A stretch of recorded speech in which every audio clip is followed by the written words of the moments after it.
So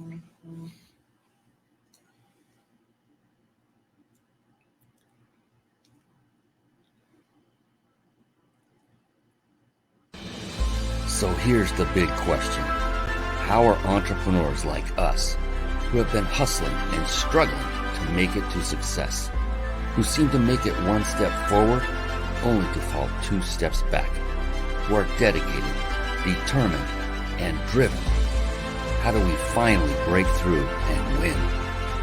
That is the question, and this podcast will give you the answers. My name is Brian Kelly, and this is the Mind, Body, Business Show.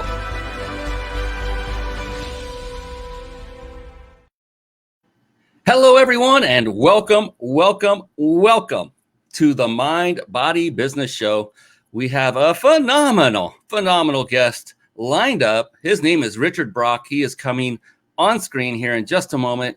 Right before we do that, just a little bit about this show in case you're new here. This is the Mind, Body, Business Show, internet show for entrepreneurs by entrepreneurs, where we bring on only the most successful entrepreneurs from all over the world.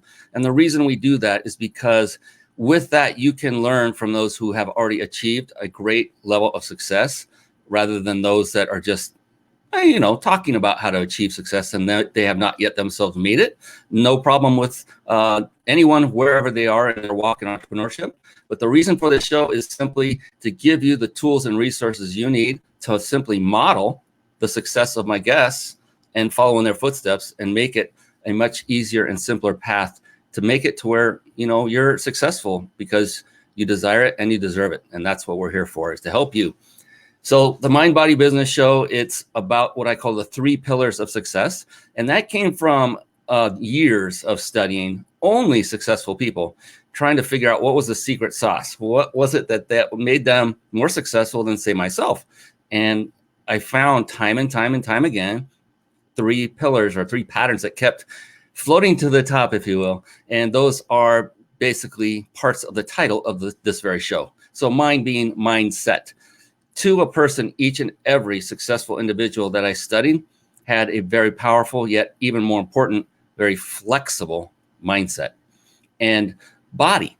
Well, body means literally that, taking care of oneself, both outside and inside. So exercise on a regular basis and eating and drinking nutritional food and drink. And no kidding, that's what successful people do. They don't just sit around on a hammock and drink from an umbrella drink, getting drunk every day, as many would picture someone who's very wealthy and successful. And then there's business. Business is one of my faves because it is so multifaceted. It requires each of these very successful people had mastered skill sets in various areas like sales, marketing, team building, systematizing, leadership, and the list goes on and on and on. And here's the thing, to master any one skill set takes a good deal of time and effort. The good news is you, the business person, you do not have to master every single one of them. In fact, if you master just one of those skill sets, in fact, I mentioned it in that list, then you really are set to move forward. And that one skill set is the skill set of leadership. Once you've mastered that, you now have the power and the wherewithal to delegate to those who have the skill sets, who have mastered the skill sets in those other areas. Now you can really grow and scale your business. And so that is what the Mind, Body, Business Show is about the 3 pillars of success. Richard Brock is coming on here in just a moment, and we are going to really dig deep into his beautiful brain and find out what makes him so successful so that you can be successful. It's pretty cool. So before we do that, another wonderful trait of the very successful is that they are all, to a person, voracious readers. And with that, I like to segue into a little segment I affectionately call Bookmarks. Bookmarks. Born to read. Bookmarks. Ready, steady, read. Bookmarks. Brought to you by ReachYourPeakLibrary.com. There you see it, ReachYourPeakLibrary.com. And real quick note, for those of you watching live, and even if you're listening to this on the podcast afterward, is rather than succumb to that urge to go clicking away and typing in a URL to go check it out while you're on the show. Rather than do that, I implore of you to instead write it down, take notes, type it in, write it in, and stay with us. And the reason for that is because I would so hate for you to miss that one golden nugget that Richard is going to be talking about tonight that could literally change your life.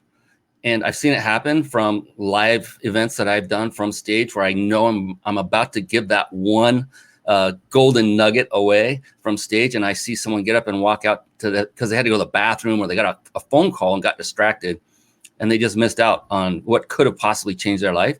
So for you, it'd be best if you just took notes. And I take notes too, and I'm running this entire show. And so I never ask of anybody to do what I don't myself do as well. But that's just a suggestion for you. Reach Your Peak Library is literally a website I had developed with you in mind. It's kind of a gift to all of you. And what it is simply a collection of the books that I've read personally and vetted that have proven to have a profound impact on my life personally and in business, or maybe one or both. And so I put this together just so you would have a place that you could just go to one spot. You don't have to go to Audible and go search for the business directory. If you don't want to, you can come here. And by the way, anytime you click this button, it goes straight back to Amazon. So this isn't necessarily a money-making website. It truly is my gift to you to help you to find a good read that is proven to have impact on at least one other successful entrepreneur so that your odds of wasting time are greatly reduced. Sound good? All right, enough of my blabbing, because you know what? I cannot wait to bring on the man of the hour. You know who he is. He's Richard Brock, and he's coming on right now. It's time for the Guest Expert Spotlight. Savvy, skillful, professional, adept, trained, big league, qualified. And there he is, ladies and gentlemen, the one, the only, Richard Brock. Brian, thanks for that kind introduction and this opportunity to share my experiences. Oh my goodness, I cannot wait because you are in a field that just moves my needle, and that's called the tech needle. I love everything that I've learned about you thus far, and I can't wait to dig deeper. Before we go too deep, real quick, a little bit of housekeeping. You see, if you're watching live or recorded video, that big red seal up there, like a stamp, it's the Big Insider Secrets. They are our sponsors, and they are offering, we get to offer this because of them, every single show, a 5-night stay at a 5-star luxury resort, compliments again of the Big Insider Secrets, Jason Nast, my dear friend. And so we'll give you the information, the specifics on how to enter at the end, and you must be on live in order to enter. We'll give you that information and a couple of more real quick, and then we'll get on with Mr. Brock. All right, if you're struggling with putting on a live show together and it's overwhelming and you want a lot of the processes done for you while still enabling you to put on a high quality show and connect with great people like Richard Brock and grow your business all at the same time, then head on over to carpetbombmarketing.com. Carpet Bomb Marketing, saturate the marketplace with your message. And one of the key components that is contained in the Carpet Bomb Marketing courses, this is one that you'll learn how to absolutely master, is the very service we use to stream our live shows right here on the Mind Body Business Show. In fact, we're doing it right now. Over the course of the last, it's been over 9 years ago, last 9 years, yeah, we have tried many of these quote unquote TV studio solutions for live streaming. And I'll tell you that StreamYard is the best of the best. It combines supreme ease of use along with unmatched functionality. And so you can start streaming high quality, professional looking live shows for free. And you can do that right now. Don't do it now, write it down. Visit the website at ryp.im/stream live. Altogether, ryp.im/stream live. And write that down and visit it after the show. Highly recommend it for everyone and anyone that is live streaming or is planning on doing so. And now back to the man himself, going to give him the introduction he deserves because he is a man that deserves great respect because he's achieved a lot and now he's here to share with you.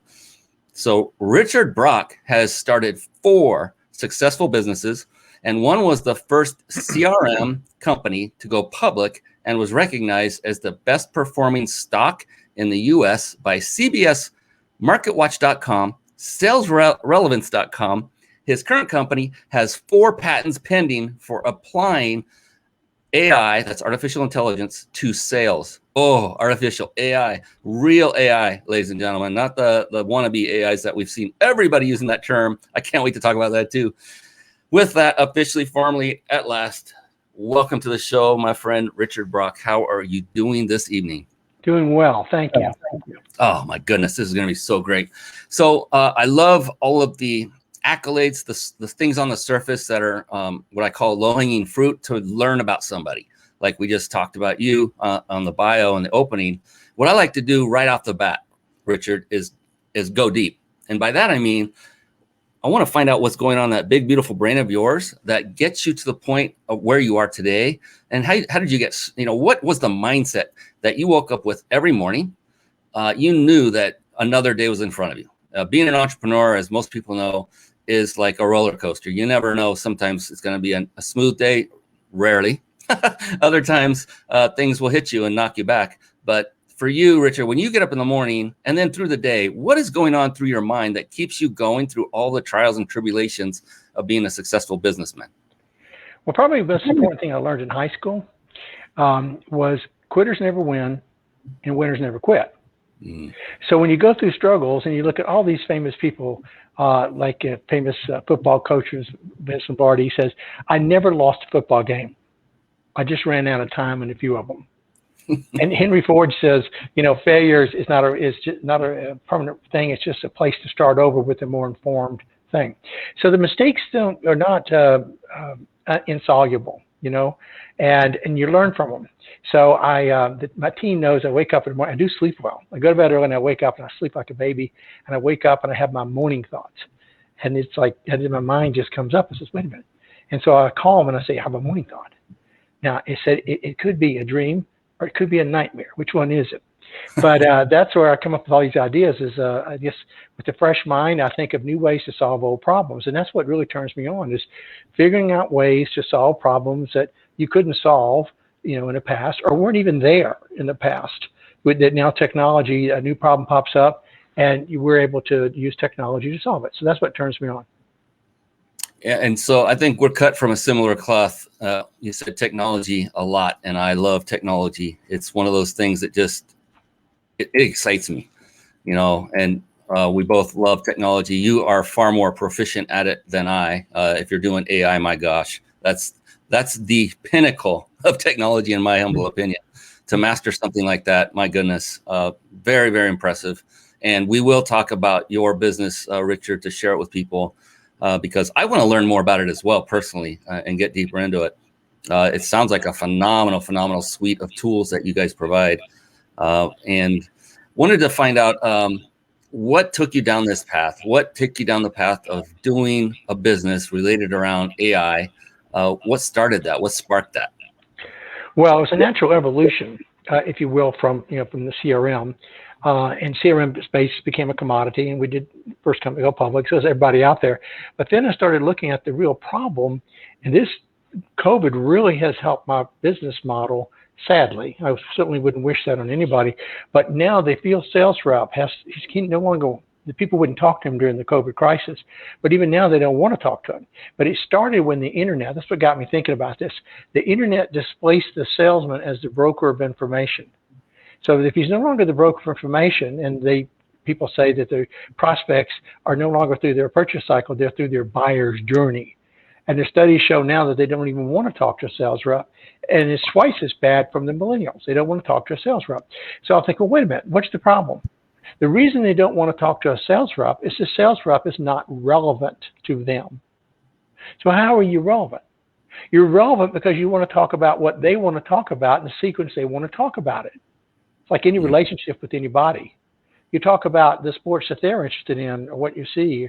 And that's what we do with our AI is we're using someone's digital behaviors, what they looked at, their industry, their title, their company, whatever, because the most critical thing is to have a relevant opening statement because buyers don't want to talk to you. especially with the Zoom thing. They don't have the patience. I'm not going to show up at your office.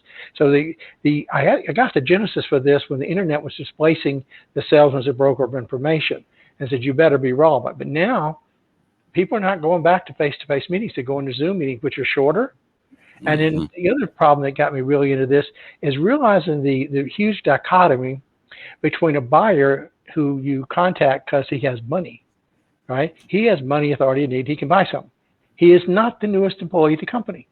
Oftentimes, the people making the outbound calls are the newest person in the company because that's the job they got, the beginning job they got.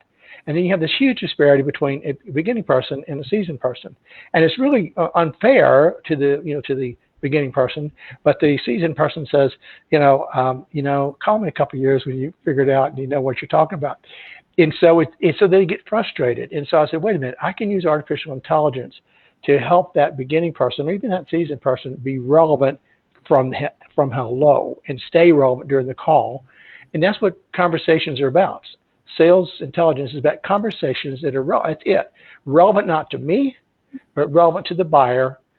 And it needs to evolve that's where the AI really comes into play, because we're timing what they're talking about for how long they're talking about. And that moves us the needle to where we talk about the next thing next, which is the more they talk about something, the more interested they are in it. Yeah. And that you said a key word that really resonated with me, which I've never heard anyone talk about, which was the sequence. So you talked about, your AI helps talk about what they want to talk about in the sequence that they want to talk about it, which is another level, which is amazing. That makes nothing but sense. And in order, to do what your system does, it does research. I'm imagining, like you said, it knows what their position in the company is, and I'm sure a lot of other great demographic data that goes with it to help that flow go during the call. I can imagine how this can really help people that are in the sales industry as well, that are looking to get a leg up. Could this be used for training as well? Oh, yeah. Yeah, we're getting a lot of action there from trainers. And the problem with training is, once again, people are not, during COVID, they certainly didn't go to the training. But now trainers are realizing they have to bring that training in front of the sales rep when he needs it. Now, the old true story was that when people stood up from the training class and walked to the door, they were forgetting. They come in, they're human beings, okay? And so they remembered only 70% of what they were trained after a very short period of time. Well, the problem is, and that's why more senior people can sometimes be more successful, not because they were smarter than a younger guy, but they had made more mistakes, if you will. They learned the hard way. They had more experience, so they could engage the prospect. So maybe what I would say on the training, my team goes crazy. They would kill me if I showed you the picture. They said, don't show that anymore, don't show it anymore. But I had a marketing idea a couple of times ago. I live in Arizona now, right? And so I had this picture of a bull, okay, with the cowboy on his back. And so the picture says that before the chute opened, the cowboy had a plan for the ride. Once the chute opened, the horse, the bull has a different plan. Get off of my back. And that's really the way sales calls go today. Get off my back. And the only way you can stay in there is to weave and dodge. The cowboy's doing this number, right? If he's sitting there like, no, I like to sit straight up. I don't like to lean to the right. With the horse, or the cow leans to the right, you're gone. And so by being flexible, and you've got to go with the prospect, who is very similar, if you will, to that bucking bronco or that bull that you just released from the pen. It's not being mean to the bull, but the bull says, "Get off my back," okay? And the horse says, "Get off my back," and that's what sales calls are about. Yeah, I've seen. Go ahead. I'll give you kind of a fun way to really open this up. I think the key is to have an opening statement that's relevant. For example, if I have an opening, depending upon the title, everything needs to be specific to the title, the industry size, etc. But just to give you an example, if I'm selling to a market leader, okay, let's say a CEO of a market leader, I says, I really want to talk to you. We deal with a lot of market leaders, and what they share with me is they're so frustrated with all those VC-funded startups that they make all these claims that they can't back up, and they give these ridiculous prices that they can't afford to offer, and they're just screwing up the market, and the customers really lose, right? And they go, amen, amen. Now, if the system shows that I'm talking to a startup, in a technology company. I said, I know we talked to a lot of startups, and they're frustrated because those big companies have all that marketing muscle. They just clout, they just jam it down, and they say, we're the low risk alternative, and you go with us. And they sell products that are not half as good as yours at twice the price with grossly inferior support. And they go, amen. So here you have a contrast, whether you are a market leader, market challenger, I'm going to be relevant. Now, I better know what I'm talking about. Okay, but you can make a case for either. But getting back to that horse, or that bull getting the thing, if I'm going to stay on the sale, I've got to be immediately and sustainably relevant to really get your trust. Because sales is really about trust, and trust is built upon confidence that you can solve my problem. So there's two things: confidence in me that I'm, I know what I'm talking about. That I'm competent. Now, if I come across as incompetent, you say he's a very nice guy, but I ain't buying from him because he knows what he's talking about. So that's why, the AI really helps me stay engaged.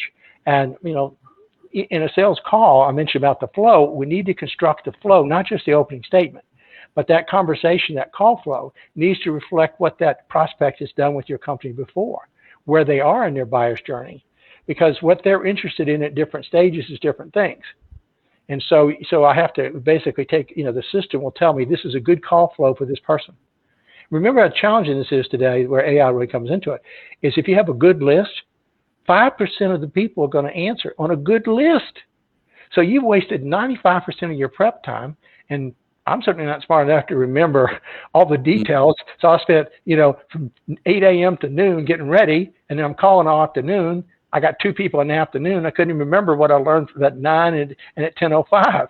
So you really can't prepare. And if you're unprepared, you get thrown off his back. So that's what I like about this. The fun part is we're not tricking people. This is about being respectful, so that buyers say, that was interesting. And you've been a good use of my time. And yes, I would like to receive that AI generated email of the relevant things we talked about. So it's all about, you sell to perceived needs. I learned now as a practicing CPA. It's people buy on their perceived needs. Now, sadly, it's not their actual needs.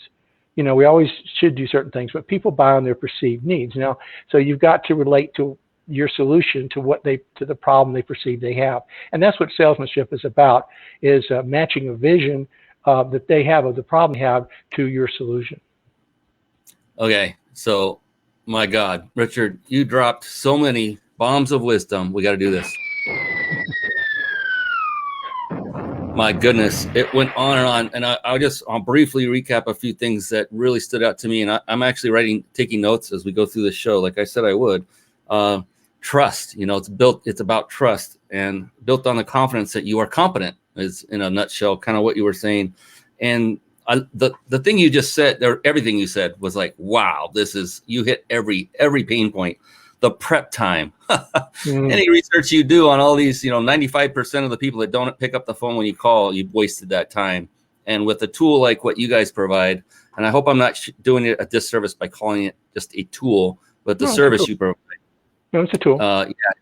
But my gosh, I'm just, my head, my brain's reeling in a great way.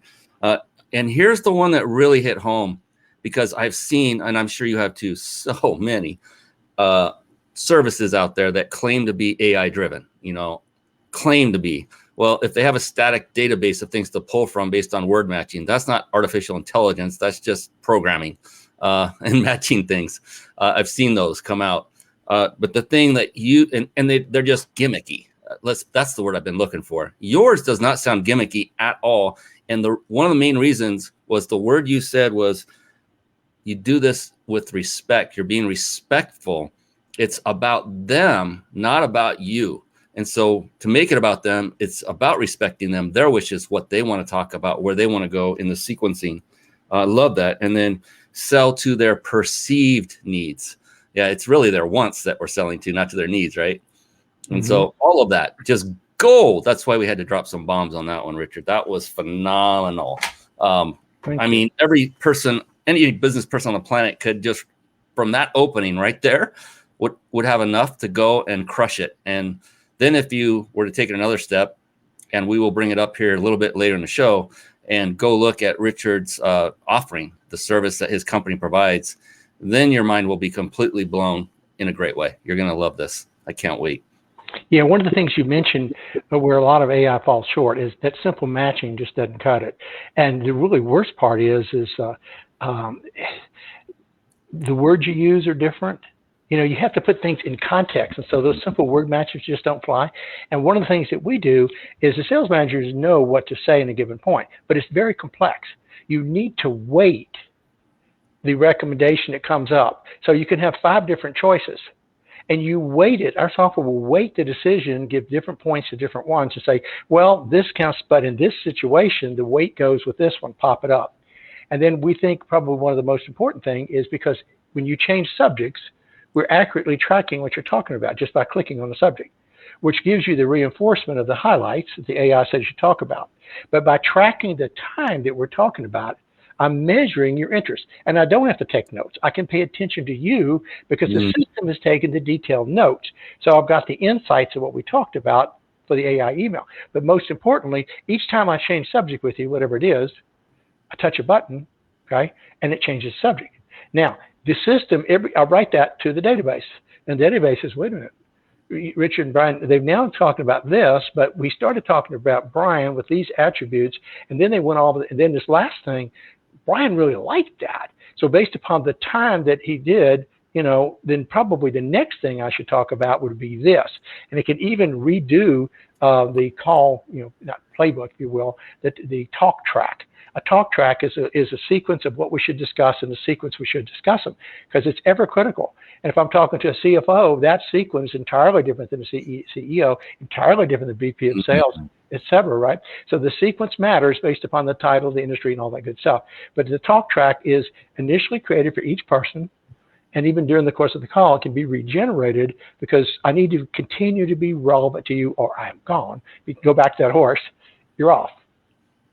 This takes communication in the sales world to a whole new glorious world. And I'm thinking of all of the great approaches that have existed, like personality profiling, like DISC. There's one called Bank. You went through that recently, Richard.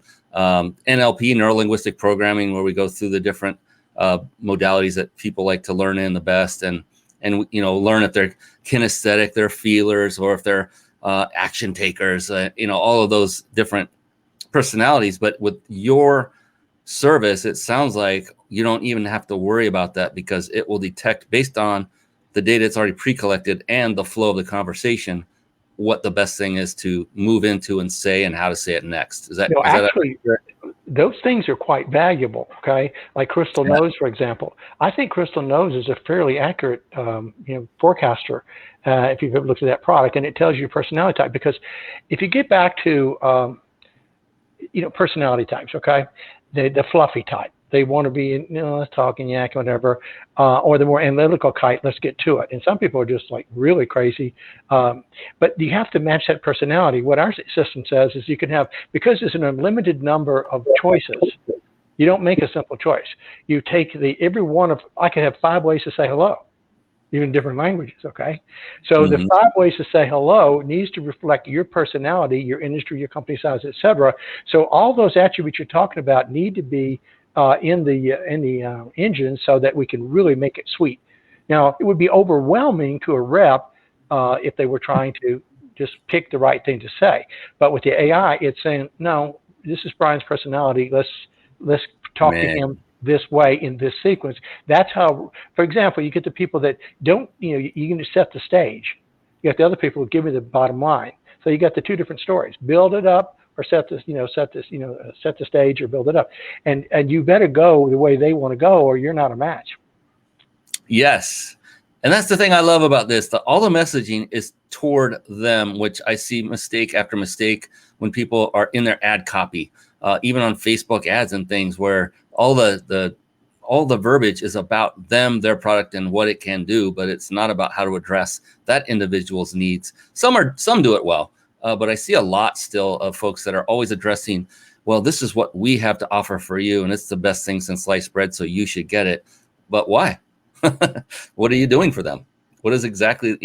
I love how you guys have nailed down how to do sales, and now you've added AI to it, which, Oh my goodness. I keep looking up because I have a monitor above me and I'm looking at your website, Richard. In fact, I'm done. I want to bring that up if you're cool with it. I want to learn more about this. So before I do that, real quick, disclaimer. Richard did not pay to be on this show. He did not ask for me to highlight his website, his services at all. I absolutely 100% honest. And I'm so intrigued, and I think anyone in business should be as well, about anything that can help you to make more sales in a congruent and integrity-based manner. And that's what Richard has come up with. We mentioned he's got 4 patents. This guy's smart. He knows what he's doing, and he's got a great team, one of which I got to meet today, which was awesome. So I'm going to bring up your site, and let's just take a look at it. I already like the opening imagery here. It's really like futuristic, but the meat is down here. If you wouldn't mind, go through the main sections of what this beautiful tool does for people. That would be phenomenal. Okay, so the idea is conversational intelligence, and you have to it begins with an opening statement. So this is an example of how you establish relevance from hello. And you can work. The problem you have is the people you prepare to call won't answer your call for whatever good reasons. They're just not at their desk, and then you wasted all your time. And then you do so what you do is you cut corners on your call prep, or you're just not experienced enough to really do it well. So the first thing we do is we call this what to say, okay, which is the AI generated opening statements, so that it's about you. And as part of the opening statements is we have the call flow, the call plan, which is your talk track, which is once again. So establishing relevance for hello. That's the first component here. Is if you don't get past hello, it's like that horse. If you don't make it, in that bull, he's going to throw you off his back. The next component that we have, you roll up here, is if you look at the right is the dialogue. Okay, you see the opening statement there. So this is the talk track that was indicated for this particular person, for this particular call. So no two are the same. Yes, you can have playbooks, but a playbook that is, hard-coded, if you will, is outdated. And so this is dynamic. It's constructed for each call. So let's just say I was planning on talking, it will remember where we talked before you left off. So it will have a playbook for you. The next time I talk to you is where we left off. But then again, it can also be changed based upon you went to the website, you looked at the documents, you spent time doing this, that, and the other. So it needs to be personal to you. And anytime during the call, I could say, this isn't going the way I thought, okay? For example, I don't know if you're a dog person or a cat person, but, if I'm talking about cats, because I thought you like cats, I'm going down to cat person, he's a dog person. So I can hit the refresh button because I had a click note that said he likes dogs, okay? Then this whole thing on the right is going to change. It's going to be why dogs are man's best friend, okay? And so I can redirect, if you will, and say, please tell me what to say next. This ain't going well, okay? And what it's going to do when it does that, it's going to know how long we talked about whatever in whatever sequence, which is another key thing, which gets to be the third component down there. This is really unique as well. Interaction Chronicles, what we call our story so far. And if you can see this particular one here, this shows that what was talked about in the sequence that it was talked about for the amount of time or duration that it was talked about. And a lot of people record their phone calls. Very few people take the time to listen to recorded phone calls. It takes too much time. Yes. I got 20 sales reps, there's 30 hours a week. That's 60 hours a week. It's more than I have available just to listen to calls. So I don't listen to the right thing. So the story so far means that if I have a recorded call, it is linked right in here, and this becomes a call map. So I, as a sales manager, get to see, wait a minute, he was discussing the purchase, the budget cycle, or the approval they talked about for 3 minutes. I think I want to hear that. So I click the recorded call link. I go right to 18 minutes and 22 seconds, and I listen to it. See, so my time is more valuable. And then we have click notes so I can give suggestions, to the sales rep. Probably the most important thing, though, is this is about a deal, okay, an interaction with a deal. And when I'm talking to Brian, and I need to be talking to Brian, and if I talk to you, you say, call me in a week. How many people I've talked to in a week? A whole bunch. I need to pick up where I've left off. You have talked to nobody in the last week about what I sell, I hope. Okay, so you expect me to have the courtesy to pick up where I left off. It's very hard. But with this story so far, I said, Brian, when we last talked about it, you seem to be extremely interested in this, that, and the other. So we have a button in Insights Reports, which will show the synopsis of what we discussed, the most important items, and how long we talked about things. But where that really comes into play as a sales manager, because we talk about leadership. And I was talking about cats, for example. And they say that sales reps are more like cats, okay, than dogs. You can't hurt them, okay? And if they're too easy to herd, they're really not sales reps, okay? I mean, they need to be self-reliant, self-confident, so they can, on their own, do a good job. And so what we have an Insights report, and so as a sales trainer, this is what sales trainers really love about it, okay, is they may not be, even marketers now with the content here, is they got this great content. So the Interaction Insight report can compare not just this lead, but compare Tom, Dick, and Harry. So if I did sales training for Tom, Dick, and Harry, I call you up and I said, Brian, how'd that training go last month? Well, they seem to like it, but I don't know if anybody got anything out of it yet. And he says, well, Brian, I bet you even noticed that Tom, he's doing a little bit better, right? Dick, he's the same, isn't he? Harry's killing it, isn't he? How do you know that? Are you looking at my books? No, I'm not.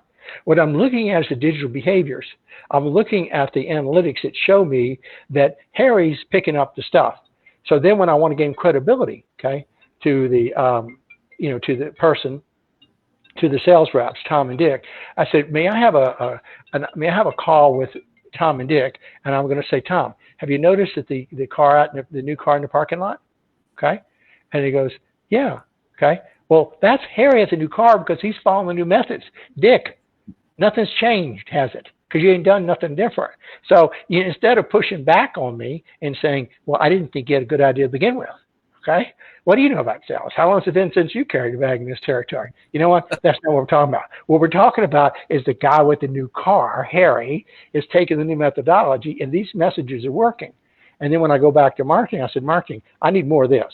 I need you to amp up this differentiation here. And marketing begs for that because they don't get good feedback from the rep. But with our software, just click a button that says useful to me. And that's one of the patents, is useful to me. Mr. Sales Rep's too busy, not going to write a note. How can I tell the sales manager what I need more of and whatever, and what's work useful to me? So that's kind of the fun thing about it. My goodness. And then looks like there's talk tagging as well. Yep. The talk tagging is there's a video on that. They can see that. That's where when you're going through, remember, if you don't have a story so far, how do you pick up where you left off? You can't. But if you take the notes, let's be real. Are you going to take the time to put all the notes in the system? No, you're not. Yeah. You're going to put some of the notes in, and you're limited to what you had time to write down. You're limited to what remember. That what you thought you would forget, it was important enough to key in. But now, if I'm listening to you carefully, I've got a talk track, and I'm just clicking on the things as I talk about them. I don't have to talk about them in that sequence. I can talk about it in any sequence. I could type in a Google, search. We have a Google-like repository, and you ask about some weird subject I didn't know much about. It says, I'm really glad you asked about that, Brian. The mean time between failure of these valves is so-and-so. And you're going, whew, that's impressive, Well, because I went to the knowledge repository. So I'm tracking the time. And then next time I come back, I know Brian was really interested in the mean time between failure. How often I have to change the oil, whatever you're interested in. So as a sales rep, I'm very comfortable because it's not what I know. It's what knowledge is available to me now. Because Brian is interested in this conversation. He's kind enough to spend time with me today, maybe tomorrow, probably not, unless I've earned that right. And he'll think, you're refreshing, you're interesting, if I'm talking about what Brian wants and I can answer his questions. And that's what this does. And the talk tagging, we call it talk tagging. So if you're doing your recorded calls, you put that link in there. So you're now getting the value out of your recording calls, which most people don't. I mean, the big Gong and Chorus are the big call recording people. And then one of the CEOs, I was stunned last year when he wrote an admonishment in writing to his users, is you people have to listen to more recorded calls because people don't. Wow. That is awesome. All of it. I have so many questions. I don't know where to start. This is a phenomenal resource. So is this an interface that works directly through Sales Talk only, or can you somehow pull Zoom into it so you can have a video call and still have this interface running, things like that? Absolutely. And, you know, and we're going to assume most of our calls are going to be on Zoom, right? And there's another thing that when you have this is a tool that's done for sales reps. CRM is often done to sales reps. But companies have long-term commitments with the big CRM vendors. So we integrate with all the big CRM vendors. And of course, the guy that owns the CRM says, not in my watch, you're not touching my CRM as the God around here. If it ain't a CRM, it doesn't exist. And he says, you're right.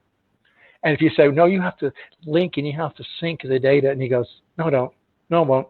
So what we say is put a button on your CRM, click the button. We'll open up our screen, passing to us everything that is the current version that's from your CRM. Now, if the record, if I've talked to you before in my system, it'll update the record. If not, it creates a record. At the end of the call, you just hit the back arrow key. I'm back within the CRM from where I left. I didn't open up a new window. I just clicked a button. And so by syncing them that tight, everything is still in the CRM. The CRM guy says, I'm cool with that. And now, it is on a standalone CRM, but we don't sell it that way because everybody has a CRM. So the story so far is a standalone CRM, but let's assume you're going to use another CRM because you have a contract with it and you like it and it's the corporate standard and whatever. Leave it alone. Leave the sleeping dog. Don't wake up the sleeping dog. So I'm I'm a geek, and I'll say something that's only geeks would understand, I think. But is Zapier? Is there integration for Zapier yet? Or does it need to be? Zapier, is interesting because Zapier is a pretty cool product. Because what Zapier says is there's 1,000 features out there, and we're going to be a ubiquitous interface. And if you, being a programmer, if you got any brains here, you don't hard code things, because I've told programmers if you hard code stuff, there's a story in programming, okay, that the customer knows what you want when you give them what they ask for. So whatever you hard code is obsolete. So we do everything, on rules based. So that's kind of our programming methodology here. Now, what Zapier says is, I can't have every interface known to man, but Zapier can. Zapier can take the time. But if you think about what people don't think about is, there's what Zapier is doing is it says these are the names of the fields, like I call it first name, last name, whatever. Yeah. Other CRM calls it the same things, different thing. Who cares? Okay. So Zapier does the mapping, so it's a mapping product. So yes, it's real easy for us to do that because they just help us. And the reason that thought came up is, what if someone started using kind of a relatively newer CRM that you guys have not yet physically integrated with, specifically something like Zapier could potentially bridge that gap in some certain ways, depending on what data is made available through the interface that you guys have agreed with and the APIs and all that with Zapier. I'm going way too geeky for everybody, I'm sure. But no, that's important though, because that does increase the value, right? And the point being, if one of the things with this is amazing. It's one of my little morning thoughts. The problem we have getting the content loaded, right? You think, well, how are we going to load all that content in there, right? Well, you copy and you paste. You go, yeah, well, not today. I have to go walk my dog or whatever. I got to go to the store. I'd rather get my teeth cleaned than copy and paste the stuff. So we said, no, I'll tell you what, give me your contract in electronic format. Like we have a book. One of our business partners, a sales consultant, his book is, I think, 178 pages, 83 different rebuttals for insurance agents and things like that. And so we took his book, and his book had dividers in it. And, I told my senior programmer, I said, I want you to have, give me a document like that. I want you to put a little divider. If you see that divider, after that divider in that same line, I want you to create a talking point with that name until you see the next divider. And he said, oh, yeah. So then I took the book, and it took about 5 minutes to take the 178-page book and create one master playbook with, 80-something different talking points from his book.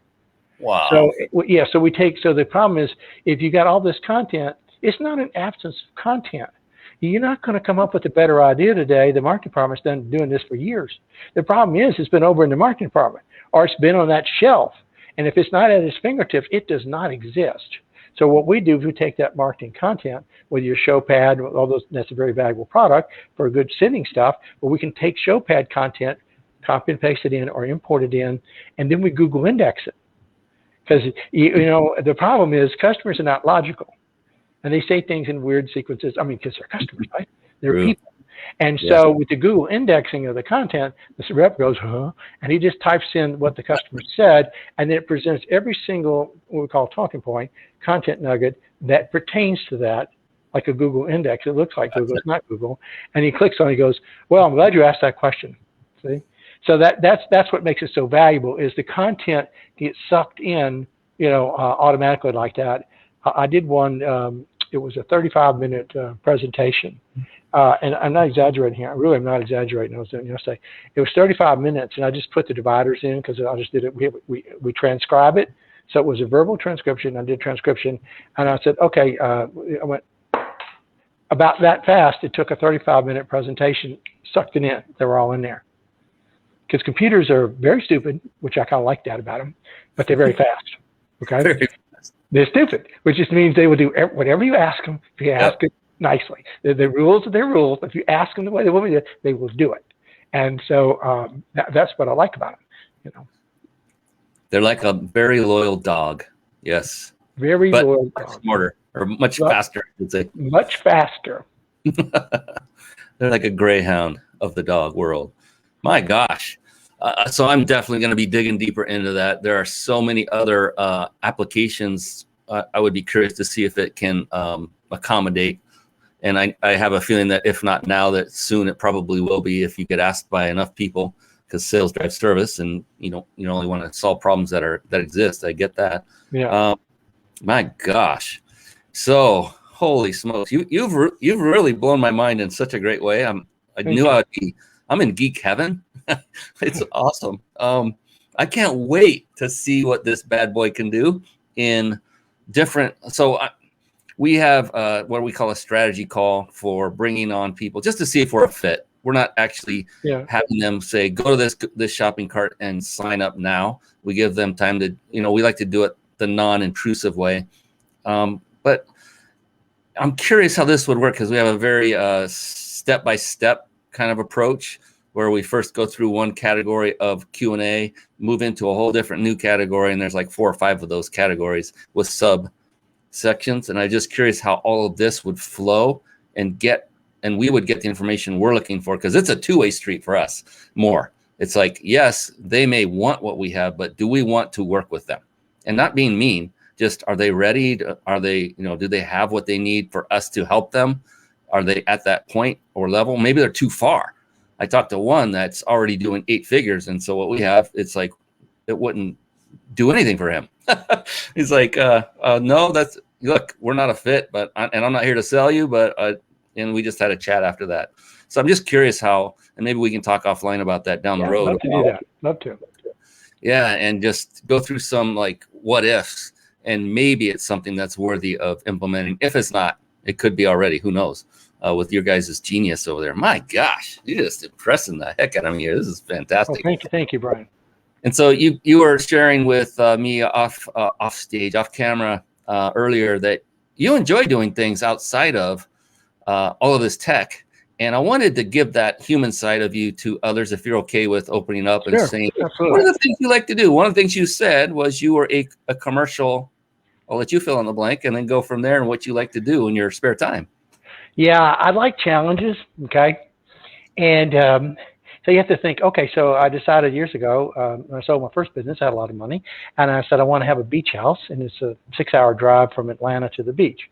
So I said, I'm going to buy an airplane. So I bought an airplane, and that was fun. And it was a lot of fun, a lot of challenge. And an airplane keeps you focused. I like things that keep my energy. So in an airplane, you go down the runway, you're really focused. The next step is the weather gets you. So then I got we had to get an instrument rating.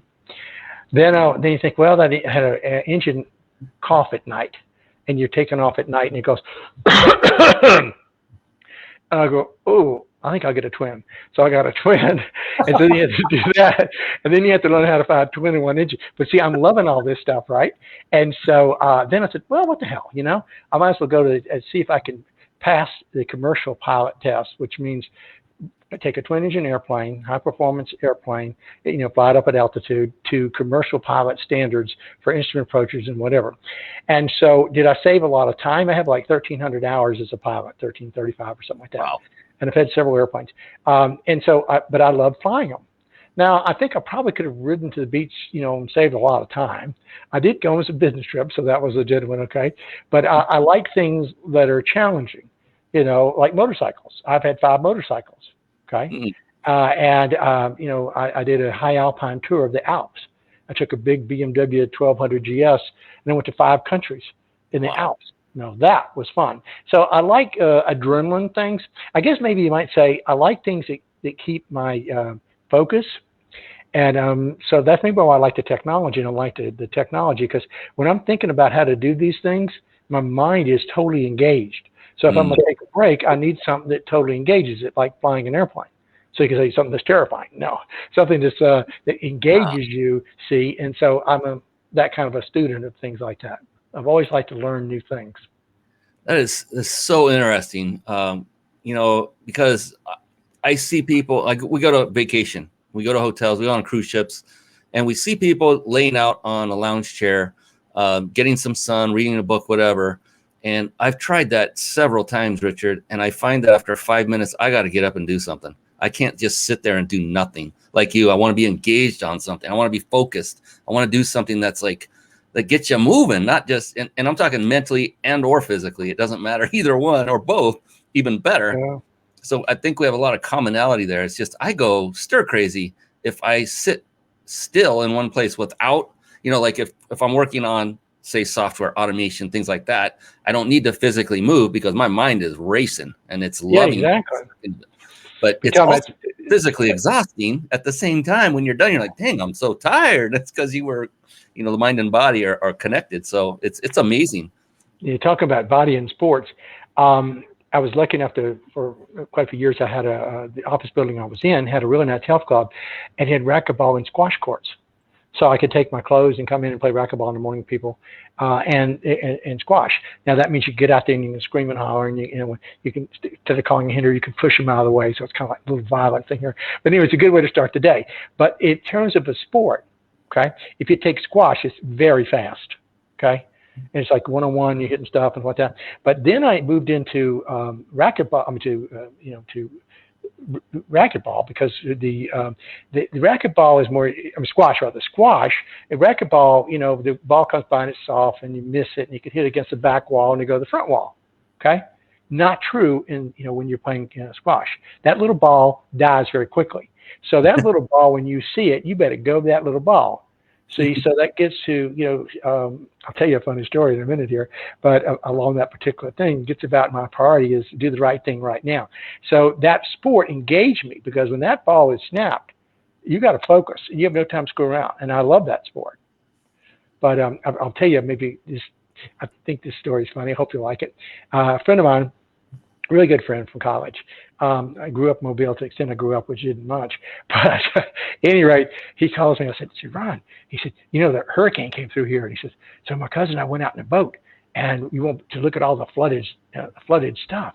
And he says, yeah, we went to the islands. You won't believe this, that all the water moccasins they all started accumulating on the few islands that were above the others. I went, wow.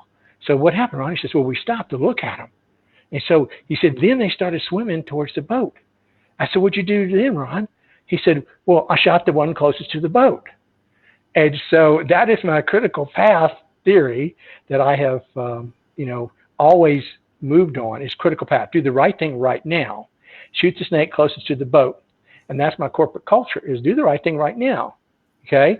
And everybody's ever worked for me sure the snake closest to the boat, because so many entrepreneurs fail, so many, because they do what's comfortable to them. So I said, I'm gonna go off and organize this stuff. No. That's not what's going to kill you today. Not your lack of organization. It's something else. Sooner or later it might. But so snake closest to the boat, do the right thing right now is kind of like my business mentality. Okay. It's coming, Richard. It's coming. Watch it. Snake closest to the boat. Huh? Yes. Wow. It's Holy smokes.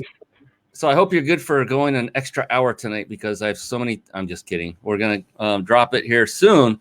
There's an additional gift I forgot to mention to everyone who's on here live. Richard also has a wonderful gift for everyone watching here as well. So be sure to stay on for that. Fantastic. Thank you, David Gonzalez. He's out there commenting on LinkedIn. Appreciate you for coming on. And and thank you, Mr. Richard Brock, especially. My gosh, pleasure. it's been unbelievable. So I can't believe it. We're only 5 minutes out from being done, which is almost saddening to me, but I know I'm going to be connecting with you again personally. What I love to do, Richard, is, I mean, you've given me so much to think about, and I know that means that gives everyone else who's watched or listened to this the same. And I'm so appreciative of that. And we'll give everybody the means to connect with you before we sign off for the evening.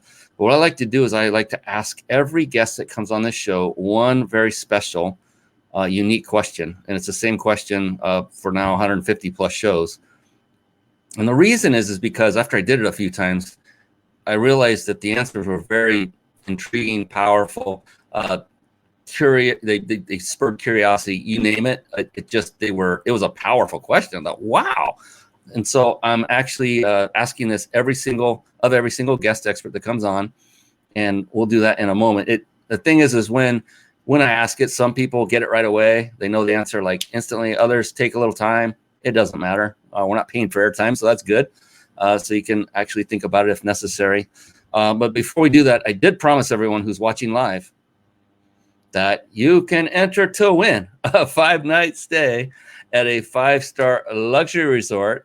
Compliments of thebiginsidersecrets.com. You see their red logo if you're watching this on video up there in the right-hand corner. And this is how you can enter to win. Now, in the beginning, I said, don't click away. Don't take your attention away from the show, and Richard especially. But now I think Richard would agree. We will give you permission to, for a moment, just take out your smartphone, your cell phone, and pull up your text messaging app. And I'll put up on the screen how you can enter and talk you through it. Write this down because we're going to get back to Richard and that question and his giveaway right after this. So what you want to do is where you would actually type in the name of the person you're going to text. Instead, type in this phone number. That is 314-665-1767. And then where you type in the message, where you would actually put in emojis, things like that. Don't worry about emojis. That won't work very well. Instead, type in 2 words separated by a hyphen or a dash if you prefer. And the 2 words are peak vacation. So it's peak, P-E-A-K dash vacation all together. Text that, send it off, and then you'll be asked automatically to supply your email address. Once you do that, you are officially entered into our random drawing to win a 5-night stay at a 5-star luxury resort. Compliments of the Big Insider Secrets and Jason Nast and his company. So appreciative of that. And then we have the wonderful Richard Brock, who has a little giveaway for everyone. And maybe this is a good time to do it and see if we're still good with to do a memory jog. It was a 1-hour call with your sales enablement goals. Is that still what we're talking about, Richard? Sure. Fantastic. So how would people get that, enter to get that gift? Just shoot me an email, richard@salesrelevance.com. Okay. Richard at salesrelevance.com. Got it. So you can see on the screen, salesrelevance.com. Just put Richard at in front of that and email him. Mention the Mind Body Business Show so he has an idea and his crew can sift these properly, because I'm sure they get a lot of inquiries and things like that. And go ahead. What is that actual prize all about? Well, anybody who wants to try for 30 days, we'll give them a 30-day free trial. And that way they'll bring it home to them, so to speak. They see it work. And it's very easy to implement. And it's unbelievable. When they see it, they go, I want to keep it. I haven't even seen it and I want to keep it. I don't have it yet. So yeah, definitely. I can understand that. And so the 1-hour call, does that kind of answer questions like, Brian's been peppering you with all these detailed questions and things like that? What would happen on the 1-hour call? You mean if I had a 1-hour call with someone? Yeah, that was the giveaway. The gift was 1 hour. Yeah. So what we'll do is we'll go through your particular requirements, okay, and we'll discuss the requirements and how we can match them, and we'll show you examples. And that's the key thing. Once again, vision match. because it's not talking about what I can do. It's talking about, we'll start understanding your business a little better. And we'll say, we've done something like this for somebody else like this. And that's what it's about. It's a 1 hour call where we help you decide if you want to take the time to give us your data so we can load it for you. And we'd rather just do it because it's that quick and easy. And then you go, wow, Fantastic. Oh my gosh. I am so intrigued by all of this. I cannot wait. We'll get that off the screen. And then, my goodness, I think we are at that moment. Before I ask this question, before I forget, the best way to contact you, is it that email address you just gave, or can they go to your website and hit contact us? What do you They can go to the website and contact us. But Richard@salesrelevance.com works. That gets directly to me, so that's easy. But they contact us. It's there. Are the free trials there? Salesrelevance.com. That's it. There you go. So there's the website. I'll pull that up one last time on the screen. So salesrelevance.com. And once you type that in, you'll see this logo that says Sales Talk on the upper left. You'll know you're in the right place. Then go over and click Contact on the far right on the upper nav bar. And you'll see this form. And you'll notice there in Scottsdale, Arizona, which also will tell you you're in the right place. And type in your information and your message. And definitely reach out. But yeah, definitely email Richard directly to get that 1 hour chat to strategize how to set up your business best through this incredible service. Remember, it's richard@salesrelevance.com. Why, goodness gracious. Yeah, and I'd be happy to take the call with you personally too. So, I've got other people who can take them, but if you want to talk to me, I'm more than happy to talk to you. Fantastic. Much appreciated. I don't want to do this, but we need to bring this to a close. So to do that, we're going to ask that big question. Uh-oh. So to alleviate the uh-oh-ness, if that's a word, a little bit, is the really cool thing about this thing, Richard, is there's no such thing as a wrong answer. It does not exist. It's impossible to answer it incorrectly. It's the exact opposite. The only correct answer is yours, because it's personal, and not in a get in your personal life type of personal. It's just unique to you. Okay. So with that, having said that, are you ready? I'm ready. All right, here we go. Richard Brock, how do you define success? I think success is doing what you want to do. And that varies. It's not money, because money comes and money goes. Money doesn't buy you happiness. Money can buy an expensive dog, but it doesn't make the dog wag its tail. So you got, whether you're successful, you're a teacher and you're so pleased because you had your students really prospered. You're a doctor and you heal people. You're a nurse. Success means I'm using my God-given abilities to the best of my abilities. And I can sleep well at night and saying the world's a better place because today I use abilities that were given to me in the proper manner. So that's what I think success is. It's not monetary. It's doing what you're good at and what you want to do. So that your job is not a job. You don't go to your job. It's your passion. So success means you're living your passion. It could be you're a football coach and you're coaching teams. That's your passion. That's not a job. Success is being a coach, whether you win your games or not. You know what's coming. What an amazing way to end the show tonight, with a phenomenal definition of success per the great Richard Brock. I cannot thank you enough, Richard, for coming on the show. Spending this wonderful hour. Just, my gosh, the value's been, I'm very filled, and that's a good thing. And I hope that everyone that has watched and listened to this show as well get the same result. Definitely take him up on reaching out to him. Do so with respect, please. Don't go in expecting something for nothing, even though he's offering you an hour. Take him up on his trial offer for his service, and take it for a test drive, and you'll probably end up doing what he just said and saying, I want to keep this. And that's a good thing, because if you want to keep something that bad, that means it's working for you. And for him to give you a trial means you get to try it. You get to try it out, test it, see if your sales increases, your sales percentages increase. See if you've never made a sale, maybe you're now starting to make sales. I mean, I'm just thinking of all the possibilities with this thing, and I'm so excited. I can't wait to dig in deeper. But that is it for tonight. Thank you, Brian. Appreciate this opportunity. Thank you, Richard. The amazing Richard Brock. On behalf of him, I am your host, Brian Kelly of the Mind Body Business Show. And that is our show for tonight. And so I cannot wait to see you all again very, very soon. And I hit the wrong button, and we will get this brought down properly. And we will see you all again very, very soon. So long for now. Have a great, great evening, one and all. Thank you for tuning in to the Mind Body Business Show podcast at www.themindbodybusinessshow.com. My name is Brian Kelly.